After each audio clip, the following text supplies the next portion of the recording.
Sebuah rekaman ramai beredar di media sosial Telegram pada Rabu 15 Februari 2023. Dalam rekaman tersebut, memperlihatkan bom cangkang pembakar pada posisi angkatan bersenjata Ukraina. Bom cangkang pembakar itu diduga datang dari posisi pasukan Rusia yang berniat menghancurkan posisi lawannya. Tidak diketahui pasti ada berapa jumlah korban jiwa dalam insiden ini.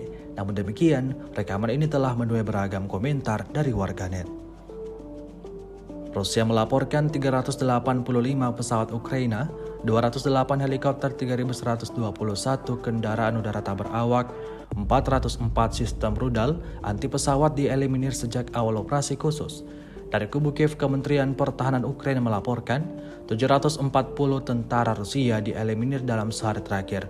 Total 139.080 prajurit Rusia meninggal sejak awal konflik hingga hari ke-357.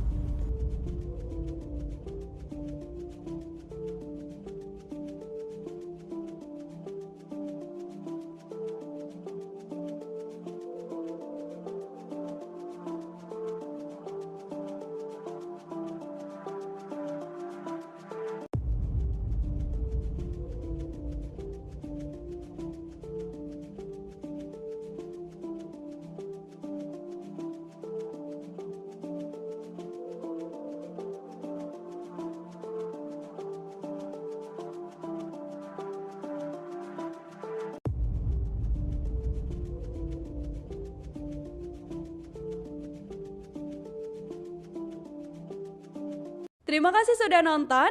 Jangan lupa like, subscribe, dan share ya.